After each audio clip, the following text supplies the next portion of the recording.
Assalamualaikum warahmatullahi wabarakatuh. Welcome to my channel. Masih berada di makamnya Buyut Wongso Kenongo untuk mengikuti perkembangan pembangunannya. Saat ini pemasangan batako sudah selesai. Dan seperti biasa, sambil menonton videonya, saya akan melanjutkan cerita asal mula upacara adat Keboan, Tajen, dan Sembur Utik-Utik. Sebelum melanjutkan videonya, jangan lupa like, komen, dan subscribe. Alkisah. Setelah Den Pringgo dan Den Peki melapor hasil bertapanya kepada Ki Buyut Wongso Kenongo, Ki Buyut pun menyatakan bahwa apa yang diperoleh istri dan kedua putranya adalah petunjuk yang harus dilaksanakan.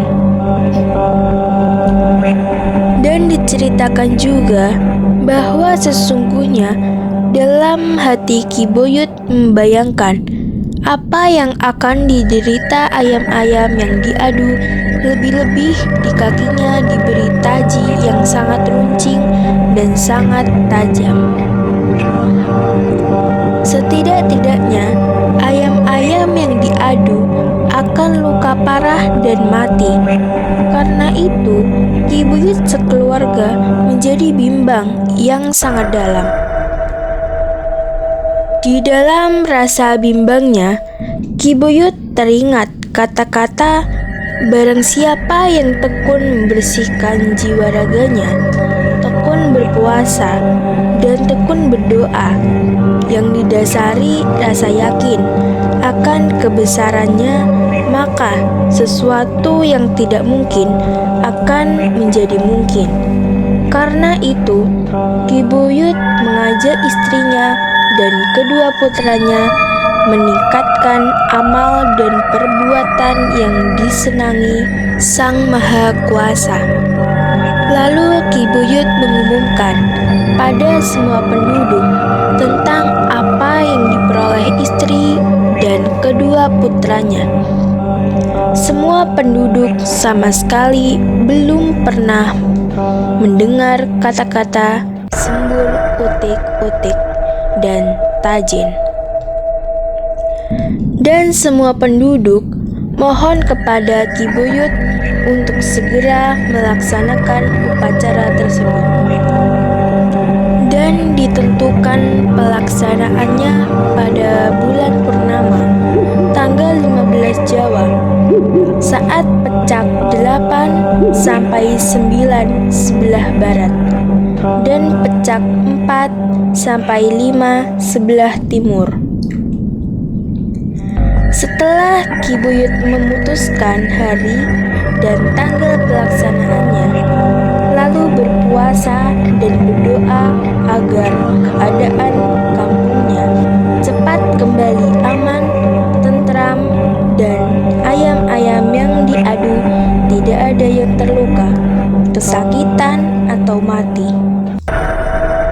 Berita tentang akan adanya upacara yang baru pertama kali tersebar luas ke desa-desa lain. Mulai saat itu, masyarakat gugur gunung guyup rukun membersihkan, memperbaiki jalan-jalan yang rusak, serta membersihkan halaman rumah masing-masing. Sementara Ki Buyut sekeluarga menghias halaman rumahnya dengan janur kuning untuk tempat pelaksanaan selamatan sembur utik-utik dan tajen. Pada pagi harinya, tanggal bulan purnama akan dimulai. Semua penduduk Dukuh Karangmukti berduyung-duyung berdatangan ke halaman rumah Ki Buyut dengan membawa bermacam-macam masakan untuk selamatan dan mengumpulkan uang koin dan ditaruh dalam bokor dan dicampur dengan beras kuning. Sekiranya saat pecak 8, 7, sampai pecak 6 di sebelah barat, dimulailah upacara selamatan yang dipimpin oleh Ki Buyut Wongso Kenongo. Sementara masyarakat dari luar desa yang ingin menyaksikan pula juga dipersilakan untuk bersama-sama menikmati tumpeng dan lauk pauknya makan bersama. Usai selamatan, Buyut Putri mengambil bokor yang penuh berisi uang receh, diaduk dengan beras kuning dan ditabur-taburkan kepada anak-anak sampai tak tersisa. Anak-anak pun berebutan sampai berdesakan sempoyongan hingga terjatuh. Suara gemuruh sorak-sorai pun membuat suasana menjadi ramai. Usai upacara selamatan dan semburu tik-tik, pada hari itu pula, di saat pecak 3, 4, sampai pecak 5 sebelah timur, dimulailah upacara sabung ayam atau tajin yang dipimpin Ki Buyut Wongso Kenongo beserta kedua putranya bertempat di halaman rumahnya pula.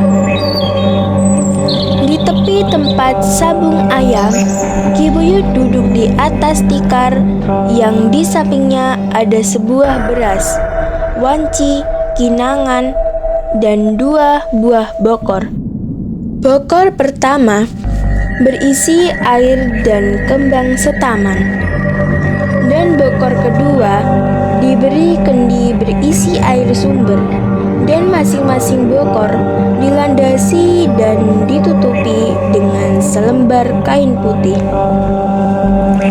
Ki Buyut berdiri untuk memberikan kata sambutan yang sangat singkat dan terus memberi isyarat kepada kedua putranya untuk mengadu ayam yang telah diberi pisau kecil atau taji di kaki ayamnya.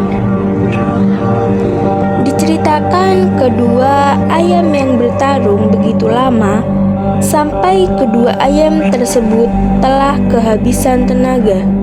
Namun tidak ada yang kalah dan tidak ada yang terluka. Begitu juga dalam pertarungan berikutnya. Bahkan sampai matahari akan terbenam karena pertarungannya yang lama. Namun tidak ada yang kalah dan terluka. Lalu Ki Buyut berdiri seraya mengambil bokor yang berisi air dan bunga setaman, lalu disiramkan di sekeliling halaman. Begitu juga kendi yang berisi air sumber dituangkan ke tengah-tengah tempat tajian sebagai pertanda upacara telah usai. Singkat cerita, beberapa hari usai upacara dilakukan, keamanan pulih kembali seperti semula. Oleh karena itu, Ki Buyut Wongso Kenongo beserta keluarganya melakukan sujud syukur kepada Tuhan Yang Maha Kuasa. Hari berganti hari, bulan berganti bulan. Gangguan keamanan kini datang lagi. Namun, itu hanya terjadi di Dukuh Karangmukti. Semua tanaman padi dan palawija diserang bermacam-macam hama selama 2 tahun lamanya. Oleh karena itu, Dukuh Karangmukti mengalami paceklik dalam waktu yang cukup lama. Dalam keadaan yang memprihatinkan, banyak orang terutama anak-anak yang terkena penyakit pusung lapar. Ki Buyut beserta keluarganya orang yang paling prihatin atas musibah yang menimpa keamanan penduduknya. Oleh sebab itu, Ki Buyut segera memanggil kedua putranya, Den Pringgo dan Den Peki. lalu diajak berunding tentang bagaimana cara agar dapat menanggulangi hama tersebut. Ketika Den Pringgo dan Den Peki teringat kembali dengan apa yang pernah beliau lakukan di waktu yang sebelumnya. Seketika Den Pringgo dan Den Peki memohon doa dan restu untuk pergi bertapa. Ki Buyut pun memberikan restunya dengan penuh ikhlas hati. Beberapa minggu setelah kepergian Den Pringgo dan Den Peki untuk bertapa, rumah Ki Buyut didatangi orang gila yang usianya sebaya dengan usia Ki Buyut. Orang gila itu datang dengan membawa beberapa lembar daun berbagai macam jenis dan bentuknya. Kemudian dedaunan tersebut diletakkan di samping rumah Ki Buyut Wongsokerongo. Banyak masyarakat Dukuh Karangmukti yang menaruh curiga kepada orang gila tersebut. Namun, penduduk tak bisa berbuat banyak. Kecurigaan penduduk pun bertambah ketika Ki Buyut diajak pergi oleh orang gila tersebut. Beberapa penduduk yang mengkhawatirkan keselamatan Ki Buyut seraya mengikuti dari kejauhan. Sementara arah yang dituju ialah sebuah pohon ganggangan yang dikenal sebagai pohon yang sangat angker. Ketika sampai di pohon tersebut, orang gila itu melambai-lambaikan tangannya kepada beberapa penduduk yang telah mengikutinya secara diam-diam dan menunjuk ke arah pohon angker tersebut. Ki Buyut sangat terharu ketika melihat orang yang bersandar duduk bersemedi di pohon tersebut adalah Den Peki, seorang putranya. Dan beberapa penduduk yang melihatnya ikut prihatin karena tubuh Den Peki terlihat sangat kurus.